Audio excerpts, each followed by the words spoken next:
أنا آسف يا أمي لأن السفينة غرقت بنا ولم أستطع الوصول إلى هناك، كما لن أتمكن من إرسال المبالغ التي استدنتها لكي أدفع أجر الرحلة.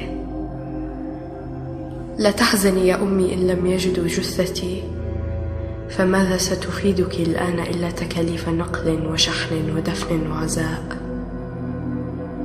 أنا آسف يا أمي لأن الحرب حلت، وكان لا بد لي أن أسافر كغيري من البشر، مع العلم أن أحلامي لم تكن كبيرة كالآخرين. كما تعلمين كل أحلامي كانت بحجم علبة دواء للقولون لك وثمن تصليح أسنانك. بالمناسبة، لون أسناني الآن أخضر بسبب الطحالب العالقة فيه، ومع ذلك هي أجمل من أسنان الدكتاتور. أنا آسف يا حبيبتي لأنني بنيت لك بيتا من الوهم، كوخا خشبيا جميلا كما كنا نشاهده في الأفلام، كوخا فقيرا بعيدا عن البراميل المتفجرة وبعيدا عن الطائفية والانتماءات العرقية وشائعة الجيران عنا.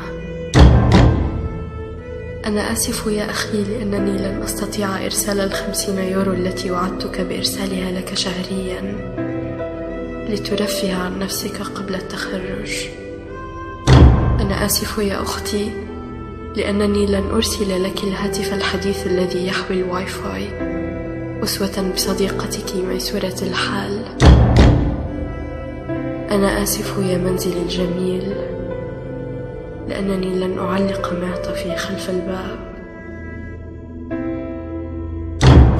أنا آسف أيها الغواصون والباحثون عن المفقودين، فأنا لا أعرف اسم البحر الذي غرقت فيه.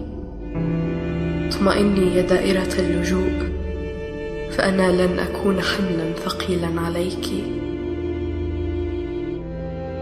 شكرا لك أيها البحر الذي استقبلتنا بدون فيزا ولا جواز سفر.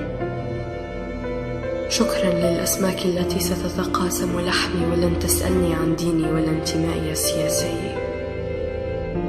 شكرا لقنوات الأخبار التي ستتناقل خبر موتنا.